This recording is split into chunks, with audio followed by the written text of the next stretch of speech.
Hello, welcome to SestraNow's Workshop Wednesday. Thank you for joining us for another exciting week of lifting up women. As you know, I am Stephanie Montgomery, the CEO and founder of SestraNow, an international women's empowerment organization with the mission of empowering and uplifting women proactively, mentally, physically, and financially. And every Wednesday at 7 p.m. Eastern, pretty much, we do these workshops where we have an expert or another women professional that will speak to you and educate you on a topic that is consistent with our mission. And tonight, I'm excited to say that we have presenting Leslie Gaudete, and she is presenting on the topic of, sorry, Leslie. You know what? I have some nerve putting on my glasses. Unmasking the hidden cost of neglecting self-care. Leslie Gaudete is a self-care strategist. And I am so excited, Leslie, to have you tonight. This is a very, very important topic. And I myself look to benefit, and I'm sure all the women that will look at this later will digest this, and please take this seriously. So without further ado, Leslie, please take it away. Thank you so much. And I want to welcome our guest who's joined us, Pat. Thank you for joining us here in the community as I share with you about the importance of taking care of yourself and masking the hidden costs of neglecting your self-care is really important. So hello, I want to just ask you a question. Have you ever felt like you've no time or energy to get things done on a daily basis? And when you're presented with the tools and the strategies that will help you, you don't implement them because you've talked yourself out of believing that it will work. And instead, you'll lean into that you don't have the time, you don't have the energy to do them, and so you stay stuck. Well, that's where I come in. I'm Leslie Gaudete. I'm a life coach for female entrepreneurs, a self-care strategist. I help you get unstuck so you can confidently put systems in place that support your well-being and that will help you use your time more efficiently, support your energy, and allow for quality of life, both personally and professionally. Today, we're going to talk about and unmask hidden costs when you neglect your self-care, essentially neglecting taking care of you, which is important. One of the things I commonly hear is that I don't have the time to insert self-care into my daily routine. I'm a mom, or I have all of these responsibilities, and my days are so jam-packed that by the end of the day, I really just don't have the energy. So what we're going to do today is we're going to explore why neglecting your self-care, it can lead to burnout, emotionally, physically, mentally. It can lead to resentment due to the responsibilities you have, even to your family. It can lead to overwhelm, looking at your calendar and feeling like you have no time for yourself, that there's never enough time in your day to get everything done. Frustrating because you're tired and sometimes you feel like scatterbrained, or that your mind feels cluttered and irritated because you have so much to do and you feel like, why is this happening to me all the time? Why am I so rushed and have so much to do? Why and how are other people that I know able to do it all? They're in their daily lives with such ease and flow. That's what it looks like on the outside, which leaves me feeling like I'm not good enough. And leading me to compare myself to others, leading me to procrastinate and get into that stop-start mode of doing things because, you know, you're constantly comparing yourself to others, right? Your work life, your life to everyone around you. Even if you don't know them, you know, on social media, you see a lot of people posting about how great life is, and it looks perfect. And that makes you feel lonely, desperate, alone on an island, all by yourself. No one understands you or what you're going through, and you feel miserable, even a sense of hopelessness. I get it. I've been there. I've worked with women who've been there. I've talked to many women. I've done a lot of market research calls, and they've all told me the same story. It can feel like there really is no hope. I truly, truly believe that it comes down to how we manage our time and our energy, and us making self-care a non-negotiable that goes on our calendars first. Yes, you heard me right. Yes. Self-care on your calendar first. That will lead to quality of life, both personally and professionally. And so today, that's what I want to talk to you about and help you with actionable strategies to overcome these challenges. So with that being said, first of all, I just want to let you know, I don't have any slides tonight. The reason why I chose not to is I don't want there to be any distractions of you reading what's on the screen. I want you to really be fully engaged with what I'm saying to you, really listening so that you don't miss anything at all. And also so that you actually feel like it's hitting, because a lot of times, you find the slides can be distracting and you start to read and then you miss something and you're like, oh, what was that she said? So I really truly thought this would be a great idea not to have slides. I also would ask that if you do have questions, for those of you who are here with us now, just jot them down for when we have time at the end for Q&A. And as well, if you're watching this back, please feel free to put your questions in. I will go back and read them, and I promise to answer your questions. So let's get started. So first, let's talk about the impact of stress and burnout. According to the CDC, which is the Center of Disease Disease Control, the workplace is the #1 cause of life stress. The American Institute of Stress reports that 120,000 people die annually as a direct result of work-related stress, and that stress is costing about $190 billion a year in healthcare in the US. Interestingly enough, the 18 to 33 age group reports the highest levels of stress, which I'm not actually surprised by that, because when you take a look at the world that we live in, with social media, with us having access to seeing what everyone else around us is doing, I can only imagine that how much of that adds to the stress levels. The expectations of stress of the success bar have been raised to what I believe are unmanageable heights, and perfection is the goal. And we all know that perfection is not real. It's not a reality, but we all strive thinking that perfect is the only outcome, when really it's about being in the process, enjoying the process, not being attached to the outcome, but allowing yourself to be in the doing of something and enjoying it and learning from anything that happens along the way. When you look at the statistics around suicide, I'm slowly going to go here for just a moment. When you look at those statistics, many point back to stress from this unrealistic goal of achieving success at any cost. So as I said, I'm not going to go into that here, but I just wanted to point that out because it's unfortunate that people look to perfection as being the end result. Many entrepreneurs face significant stress and anxiety.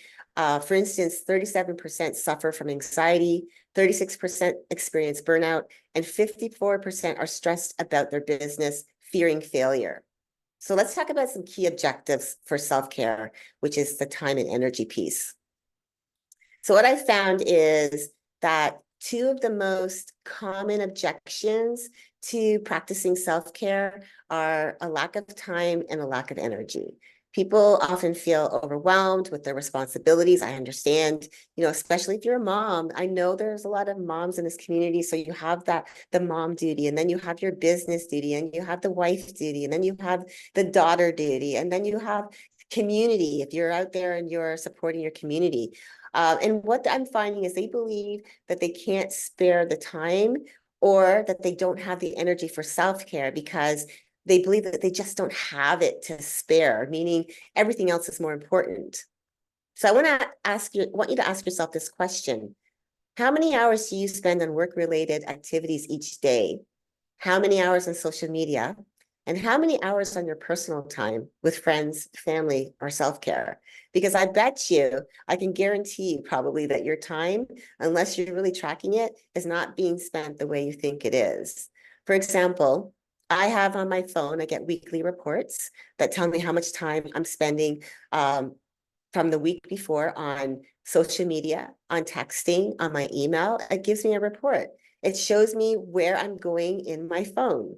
And this is something that we all live with, right? We have a phone. It is almost attached to the hip at most times. So Some weeks for me, it's more time in areas like social media. Sometimes it's less, but it's a telling metric for me to know about how I'm spending my time with my little device. Another thing to consider is what's on your calendar. Do you even truly know what your day looks like every single day? Are you intentional about what goes on your calendar every day? Do you plan for your week? And then you structure each day to meet your weekly goal. I feel like it's important that I mention this because I've talked with a lot of women who were like myself.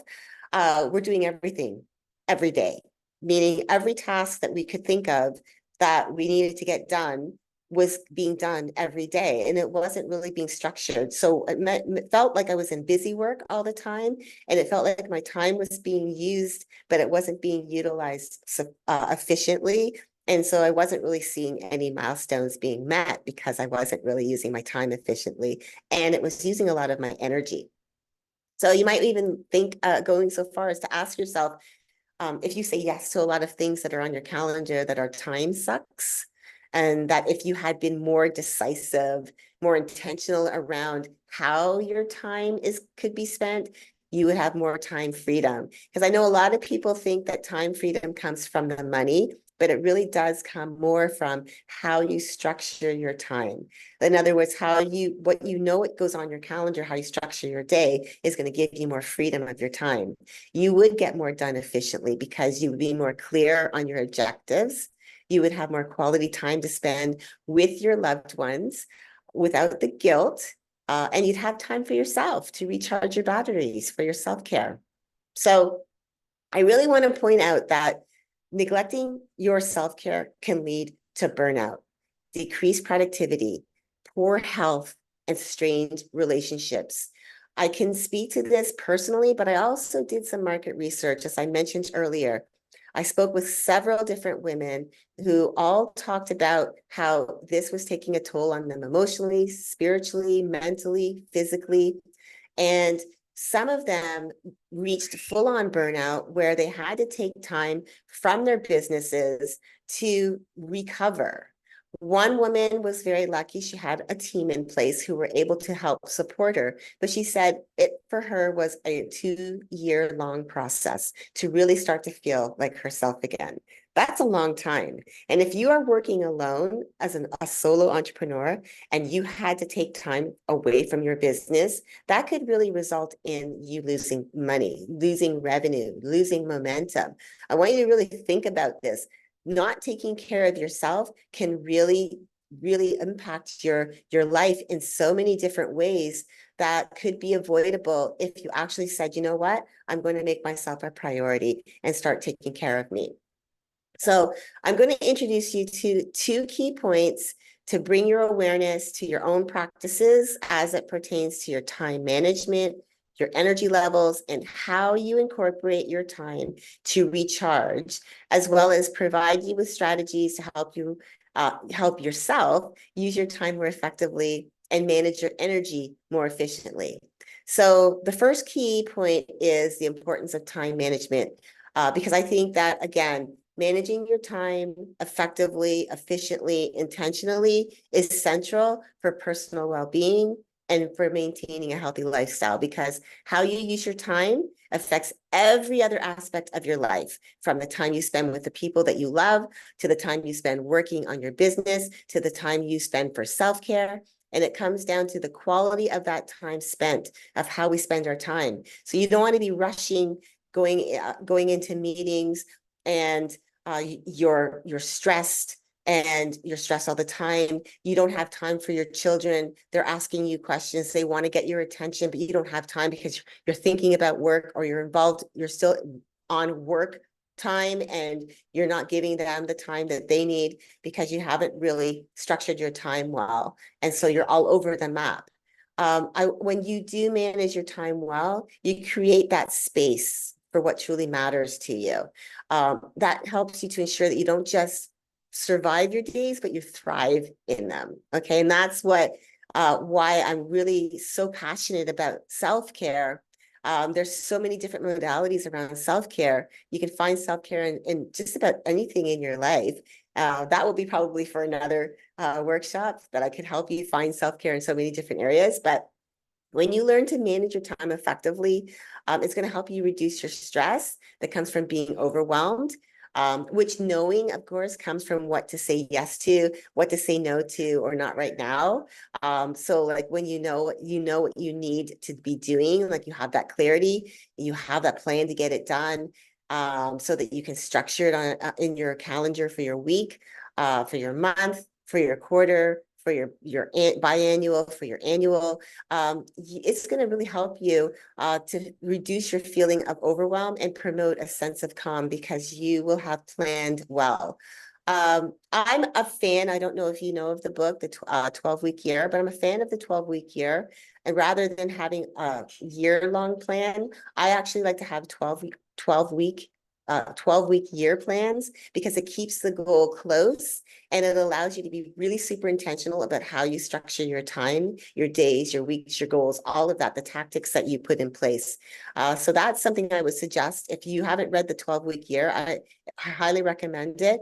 I highly recommend you trying it out, because I've found it to be really super beneficial in how I'm actually managing my time. I'm using it more efficiently now. When you prioritize your tasks and you focus on what's really important, well, in other words, focusing on the now and not the future, because I think a lot of us get caught up in the bigger picture. You keep your goals close to the vest, and that's why I talk about the 12-week year, closer to you in the timeline. That's going to allow you to be more intentional around your calendar, like how you schedule your time, like what goes on it. You're going to be more clear and decisive about your goals, so that you can accomplish more in less time. And being intentional ensures that you have dedicated moments for self-care and quality time with your family, because we don't get into business, or we don't work just for the sake of that's all our life entails. We want quality of life. And so you want to be able to nurture your family relationships, your friendships, your peer groups that you're a part of. You want to be able to nurture those relationships, and it's not all about work. You want to build and strengthen them and take care of you in the process, because you're intentional when you do this. When self-care becomes that priority for you, you're going to be intentional about how you spend your time. And being intentional about that, about how you manage your time, is going to lead to a more fulfilling lifestyle. It'll help you to prevent the burnout that I talk about, the professional burnout, where, as I said, the women I talked to had multiple experiences around it. I've had multiple experiences around it. It's going to help you to maintain long-term productivity and satisfaction in all areas of your life. And I know you're thinking, like, why is time management so important? Because it's going to affect your energy levels as well. It's going to affect how you show up in your day, and it's going to affect you as a whole. You're not going to feel good about your life. So I really wanted to really bring this in and hone in on it for you, to bring your awareness to you that your time really is going to help you to manage not only your time, your schedule, but your energy as well. Is going to, the two of them together are really going to support that lifestyle for you that you're looking for. So here's some strategies to help you with your time management. First, you're going to start with a plan. I don't know if you've heard the quote by Benjamin Franklin: if you fail to plan, you're planning to fail. I truly believe that it's important to have structure. Otherwise, you're left throwing spaghetti at the wall, hoping something sticks, right? Hoping that anything, whatever that is, works out. So maybe, as an example, every Sunday evening, you sit down and you plan your week. Because you already have that clarity, right? You already have clarity about, like, what my 12-week year, as an example, would look like. And you have clarity what that looks like. Okay, so what does week one, what do I need to accomplish in week one? What's that overall goal? Someone I know that I really love, Brendan Burchard, calls them Friday finishers. So what's that Friday finisher that I have? Well, okay, so I have this Friday finisher that I want to accomplish. For example, maybe you're writing, you're creating a new program. And so, okay, well, what does that look like? I want to have an outline ready for me to get started. So by Friday, that's Friday, I want to have that outline ready. So maybe that week is, you're going to look at the ways to have what's the purpose of this program, what are the things that I want, the key elements I want to talk about, how am I going to structure it, how am I going to set it up, and you have those things that you do daily that helps you meet that goal of having that outline by Friday. Because maybe the bigger goal is the program is going to be created in the 12 weeks. So figuring out like what that looks like is going to help you manage your time more efficiently. You're going to get the things done that you need to get done. You're going to have the time freedom to spend with your family and your loved ones, and time for yourself to go out and do the things, that fill your cup, to make you feel good about yourself. So, and again, I think it's really important when we do plan that they have to be goals that are in alignment with what's now. I think a lot of us get too caught up in the bigger picture. So that's why I was saying having that Friday finisher helps you to become more in tune and intentional around what you schedule for each day. The benefit of really doing this is going to help you reduce your daily decision-making stress and help you hit the ground running each day with a plan, with confidence that you have a plan. Next, you want to break down them into your task into more manageable tasks, like I've just talked about, the bite-sized pieces, having that, again, that weekly goal. And the benefit, again, of that is it's going to make your larger tasks feel less overwhelming and allow you to see progress. Because I think we get so caught up in like the bigger picture goal, we forget that we need to be able to see progress along the way and celebrate it. And that's going to keep you motivated and doing what you need to get done, keeping you moving forward. So and it's going to, again, help you feel good about it. So when I say the word feel, if I say the word feel a lot throughout this presentation, it's because our emotions play a big part in our everyday. And then most importantly, I want you to prioritize your self-care, because when you're scheduling your week, again, I truly believe, I will say this over and over again, as many times as possible, is that put it on your calendar first, self-care on your calendar. Even if it's lunch with my friends on Wednesday, if I'm going to go to the spa, I'm going to go for a massage, or I'm going to go and get my nails, a mani-pedi done on a Thursday. Those are like the surface level self-cares, but it's just those things are to celebrate you, they're to honor you. Make sure you plan those things in. The other parts of planning in self-care during your day is the breaks, taking the breaks throughout your day so that you're not push with no rest, because that doesn't help you emotionally or mentally or physically, because you can become exhausted in all areas. So again, making sure that you are scheduling in those self-care activities, like any other important meeting that is important to you that needs to be on the calendar. Your calendar, you want to make sure that you have self-care on there first, ensuring that will ensure that you're dedicating time for yourself, you're honoring yourself, you're prioritizing you so that you can recharge and rejuvenate. And again, it's really just teaching you to make yourself a priority, because I know a lot of times women can say, well, yeah, I have something on my calendar for today, but oh, I've got all of these things, like my children need this, or my spouse needs this, or my business needs that. And all of a sudden, the end of the day, all of a sudden comes around and it's 9 p.m. and nothing has been done for yourself. And now you're going to bed exhausted, resentful, because you didn't have any time for yourself. So it's really teaching you to prioritize you, because you're showing up, number one, showing others as well that self-care is a priority. You're teaching your children that self-care should be a priority for them, teaching them to be whole and healthy and have a good quality of life as well, and teaching each other to respect each other's boundaries around that, and giving each other the okay, like, yes, like that's mommy time, or that's, yeah, my daughter or my son needs that time. Maybe they like to journal and they want to get their thoughts out. I'm going to leave them be, because that's their time. It's teaching them to prioritize them so that they're better humans, not only just for themselves, but in every situation that they go out into the world. So the key point number 2 is energy management. I really think this is important. Time and energy really go together. Understanding your energy patterns is crucial for managing your energy effectively. Excuse me for a second, I'm going to take a sip of water. So when you manage your energy, it's going to involve you identifying your peak energy times, learning how to leverage them for maximum productivity and well-being. So it's about knowing if you're a sprinter or a marathoner. So I'm going to explain that briefly.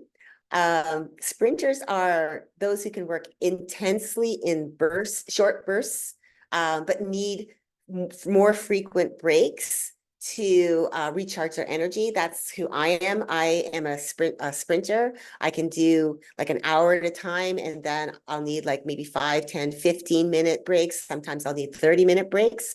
And so I've learned that about myself. That's my energy style. So versus marathoners, who can sustain their focus for longer periods of time before needing to take their breaks. But again, they still prioritize breaks no matter whether you're a sprinter or a marathoner. But marathoners can take shorter breaks, and work for longer periods of time. It's just in their DNA. That's how they're wired. And so it's learning ourselves. It's taking the time to really learn, how do we work? How are we wired? Do we find ourselves after a certain amount of time that we get tired, that we need to take a break? And are we allowing ourselves to do that? Or are we pushing through? And is that really affecting us down the road? Being really aware of that is going to help you to really learn how to manage how you structure even your time, the things that you put in your day.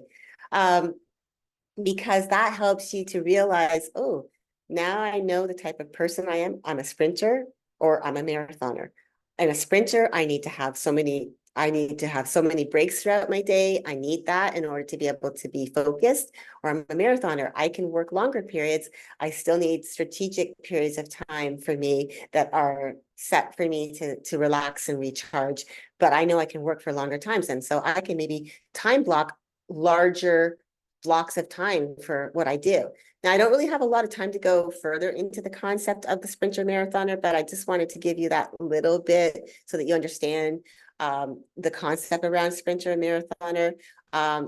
Because that can help you to significantly optimize your energy when you know which that you are. So some strategies for you around energy management is, first, I want to talk about identifying your peak energy times. Here's my suggestion, and hopefully this is something that you can try.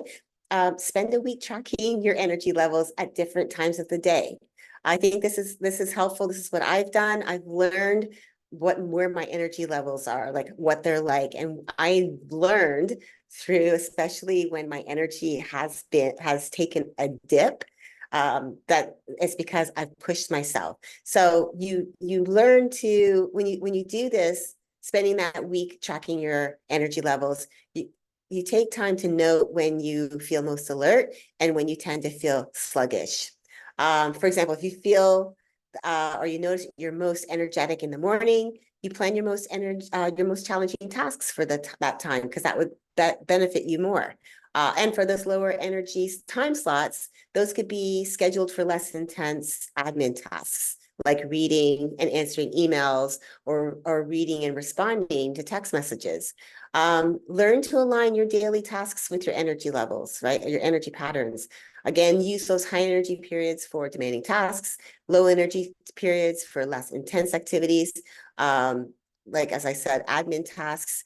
Another way you could look at it is to schedule your creative work or your problem solving for when your energy is high. Again, for me, that's in the morning. I find that when in the morning, I'm really good and focused. And then around mid-afternoon, like 12 to like mid-afternoon, those are like my lower energy times. And so it's really helpful to know that, because then you become more self-aware around it, and you become more intentional around how you plan out your day, what you say yes to, what goes on your calendar. But I also want to point this out to you as well. I know that it's not always going to be possible for you to schedule in those time-consuming or really high intense tasks for those higher energy peak time periods. I get that because we're not always in control of what the time slots are for our calendar. If someone wants to have a meeting with us and it's during a different time slot that is not within our control, or wants to work on a project that's not within our control in a time slot that's available, but we're not that high energy. So in those non-peak energy times, it's why I would recommend that throughout your day, when you know that you have those things set up, that you are setting yourself up for success for that, because you're taking more breaks, you're setting yourself up to rest and recharge, get back to your things, and you're not like push, push, push, and putting yourself into that place where you're sluggish, low energy, maybe even on the verge of burnout. You want to really protect your time and your energy. You want to be able to say yes to the right opportunities that align with where you're at in your journey, the things that you say yes to, that you put on your calendar, as well as for the things that go on your calendar that's been decided, that has been decided for you by someone else. So again, you want to make sure that you are, when those time slots are out of your control, you want to make sure that you take care of yourself by protecting your energy, as I said, by taking those breaks, making sure you're hydrating well, taking care of your body and your brain by hydrating well, eating nutritious food and snacks to keep up your energy, so to support those times when you have to show up in those non-peak energy times. So for self-care around your physical, emotional, and mental energy, you want to make sure, like for physical, you want to incorporate exercise, some form of exercise. Getting your body moving is really what this is, what I'm trying to say, is getting your body moving. Some people are not into like high intense physical workouts. That's okay. Going for a walk, getting your body moving is going to be really good for you, but put it on your calendar. When you put it on your calendar, that means that it's a priority for you and you'll do it. For your emotional energy, engage in activities that nourish your emotional well-being, like spending time with your family, bonding with them, building your relationships. So making sure that you put time aside for them, or if this is time that you're spending with yourself, take time to reflect on the things that you're grateful for. And then again, also I want to remind you, at the end of your day, make sure you reflect on the things that happened that were great, because then you can anchor those in. Again, we don't want to overstep our wins. We really want to be able to celebrate them along the way, because it's going to help you as you get to your, as I was saying, the Friday finisher. You're going to be saying, I got to that goal. I did it. And I'm able to celebrate every step of the way. And that provides the momentum and the inspiration and the encouragement to keep going. And then your mental energy, you want to stimulate your mind. I always feel like learning is growing. So whether that's reading, maybe it's puzzles, learning something new. Again, you want to also make sure that you take breaks to avoid mental fatigue, but you allow your brain to digest what you've learned. That's why I say taking those breaks. But maybe you set aside time for a hobby that challenges your mind. Maybe you're reading a new book around a topic you've been wanting to learn about, or learning a new language, or working on a puzzle that stretches you to think as you look at each puzzle piece and you're trying to put it together and you're like, oh, this is a little confusing, but you do this.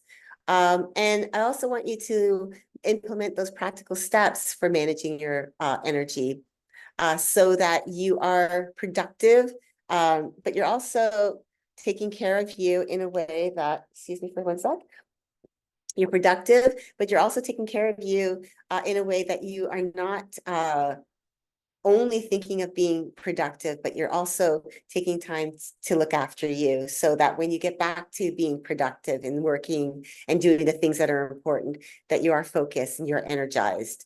I believe that when you, whatever you implement into your daily routine, it has to suit your lifestyle, because your day is not going to look like mine. My day is not going to look like yours. So it has to be something that you're willing to do on a daily basis, that becomes a habit that supports your quality of life. And again, your self-care routine, I have to say this again, is not going to look the same as everyone else's around you, because it's your life.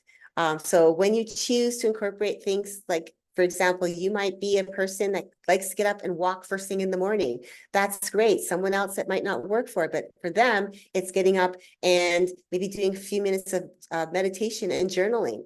Whatever fits your lifestyle, that is what is going to help you to have more quality of life. It's putting in self-care. It's honoring you. It's prioritizing you. Again, when you're intentional about incorporating new things into your life, the benefits can be increased energy levels because your effective energy management helps you maintain consistent energy throughout your day. Improves your productivity because when you're optimizing your energy, you can accomplish more without feeling drained. And promotes better quality of life, right? Because when you're managing your energy, it's going to lead to more fulfillment, a harmonious lifestyle, especially when energy is paired with intentionality around your time and how you structure your day. And again, the two of them go together. I feel really important to say this, that the two of them go together because your energy is going to affect how you structure your day. If you're low energy, your time, how you structured your day, you're not going to be able to show up in it. And the way that you structure your day has to match what your energy level is like. That's why I was saying, knowing what your energy is like. Are you a sprinter or a marathoner? Are you someone who can structure out huge blocks of time and then take shorter breaks? Or do you need shorter blocks of time and taking longer breaks? Knowing yourself is going to really, really help you. Now, for the sake of time, I think we're running a little bit over. I just want to say really quickly, one of the things I really like to encourage people that I work with is when you're working on something new, like a new project, a new program, a new offering, a new service, whatever that looks like, is to add in buffer time. And what I mean by that is if you've ever had a launch, you've launched something new and you've decided, okay, 4 weeks from now, I'm going to launch this new product.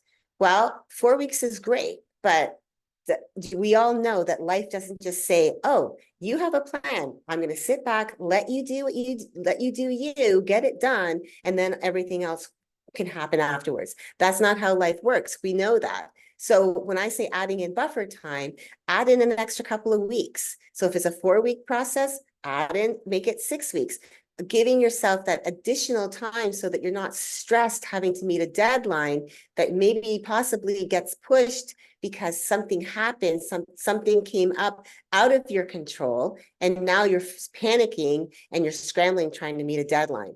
So that's why I say put in that time, and also try the 12-week approach, because keeping your goals close keeps you more intentional about what you are actually working towards. And it'll help you to intentionally set up your days, your weeks, and the months of that 12-week goal more intentionally. And you'll actually find yourself meeting your goals because there's no room. Well, I don't know if I would say there's no room for error, but there's no room for you to like just beat around the bush, because when we put like 12, for example, a 12 month goal, if we don't meet something by like month 3, we're like, oh, well, I still have, 9 more months to meet that goal. So I can still scramble and try to push things together, crunch things together and get things done.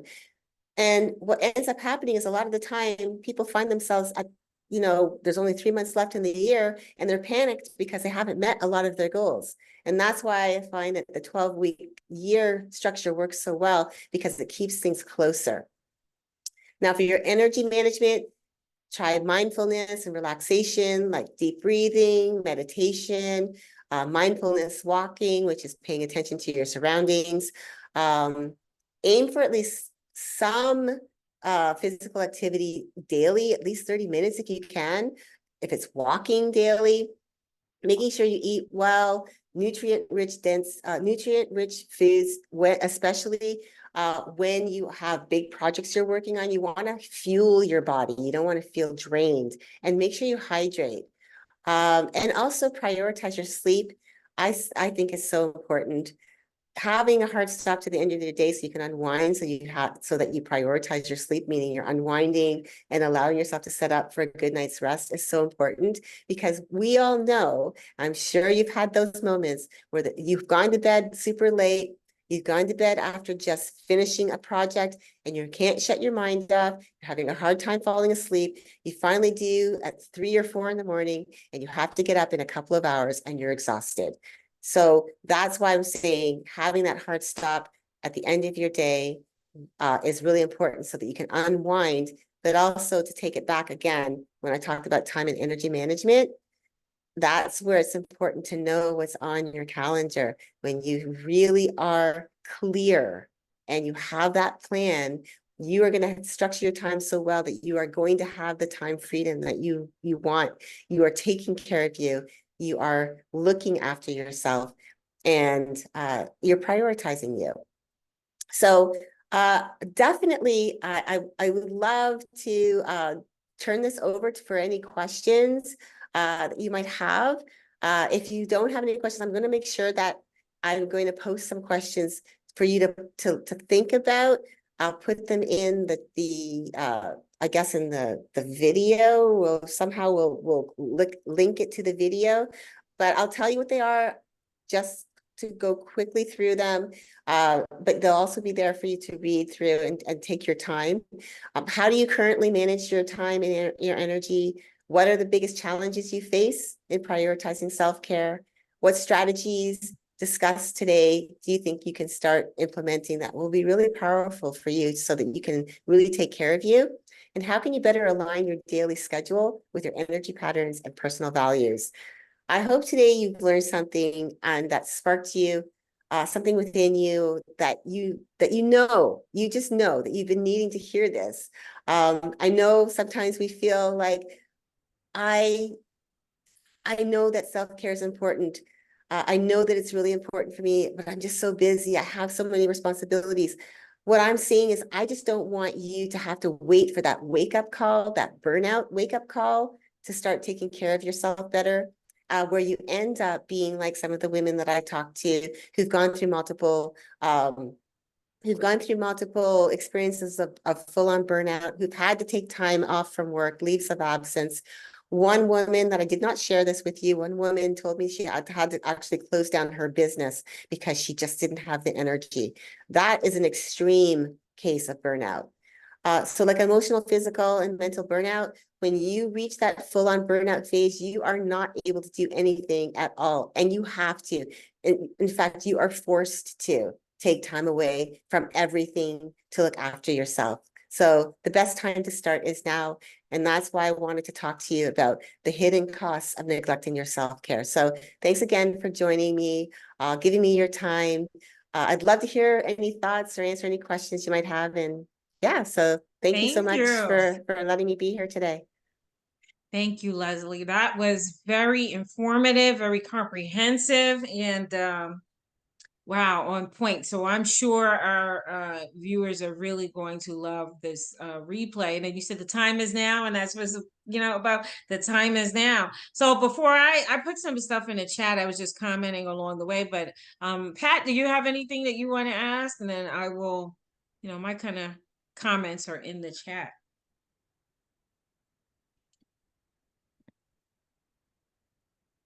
Pat, are you there? Maybe Pat cannot hear us. So, you made so many great points. And so what I commented, isn't sleep self-care? And the reason I'm saying that is because I live for the end of my day, because I think like I'm more of a marathoner.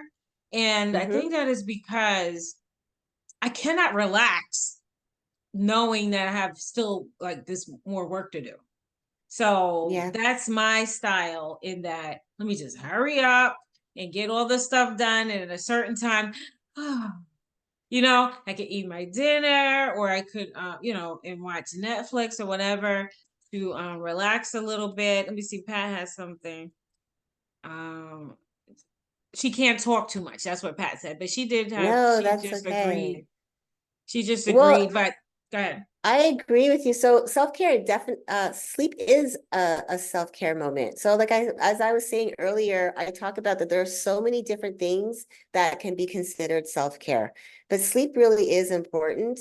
The sleep really affects our energy. And so if we're not taking care to make sure that we're getting ample time to rest, to sleep, not it's different from just the Yes. rest where you're taking breaks, but actually going to sleep and actually having quality sleep, that's a Yes. problem. And if you go to bed and you haven't had that time to wind down, like you said, you Yes. do all of the things you need to get done, then you have your dinner, you're winding down, and then you're going to sleep. You're getting that quality of sleep in. But some people I know I've talked to are saying, well, I got to finish one more thing. And then they hop onto, if they finish their work, they hop onto social media. Then they're starting to scroll with social media, and then they turn everything off and they lay back to go to sleep. And now their brain is on because you've just told your brain all the things that you were reading. Someone's doing this, or I learned about this, and now your brain's trying to process. And so that's why I was saying it's really important to prioritize your rest by winding down from all of those things. So for me, I have a hard stop. 7 o'clock for me is no social media, no emails, no text messages, no voicemails, nothing, because I don't want to get caught up in the Wow. scroll of it. Yes, I want to spend time with my husband. We have dinner together. We watch a program, whatever we decide we're watching on Netflix, and we spend time together. And then I can go to bed relaxed. I'm not thinking about anything. I'm not thinking about work. I'm not. And a lot of that, as I was saying, it comes down to really when you've planned yourself out, the days out, this is where I find has been the most beneficial for me because I'm not thinking about, oh, what I have to do tomorrow. I already have it. I've already structured. So I've already gotten so really clear at what I want to get done for that week that I don't have to worry about what am I doing tomorrow. But I do suggest, and this is something I also do, is look at what you've got during for that day. You take a look for that day, but it's already been planned. So you're not planning that day as you're looking at Yes. the day. Your day's already planned out. So it really does make a lot of it really does help us when we're managing our time and energy well.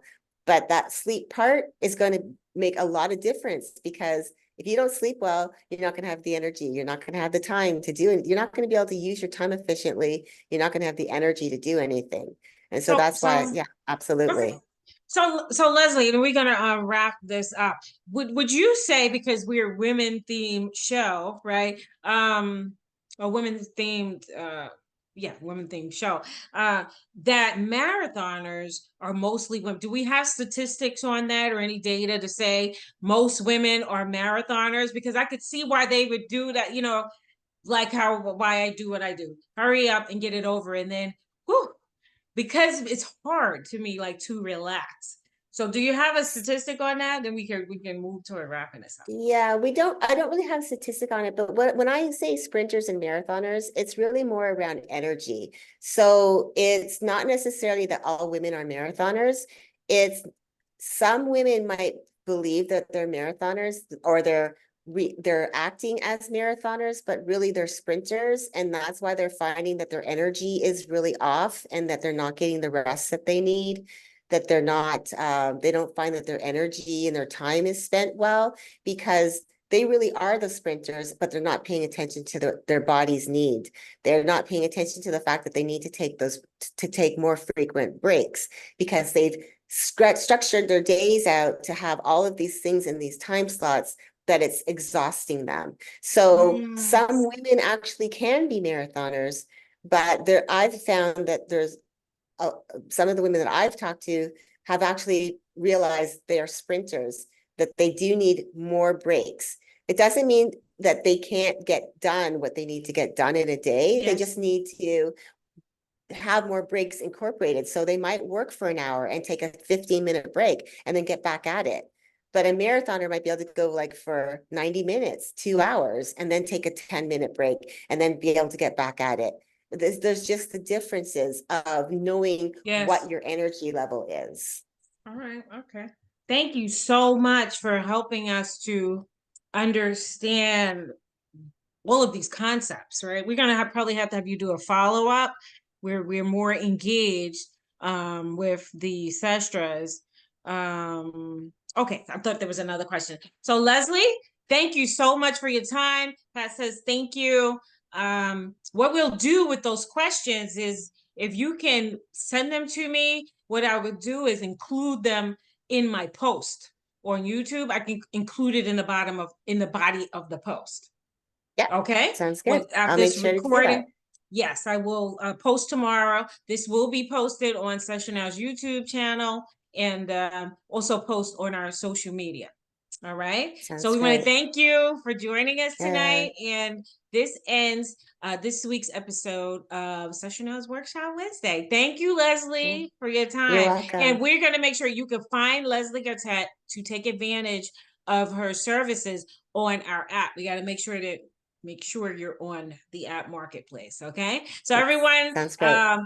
thank you for joining us on the replay. And again, please keep updated with SestraNow. There's a lot that is going on right now. Whether you're a business owner or not, or you're not a business owner, there are a lot of resources here as we have learned tonight. All right, Leslie, Gaudent, thank you so much for your time. You're welcome. Thanks. Okay.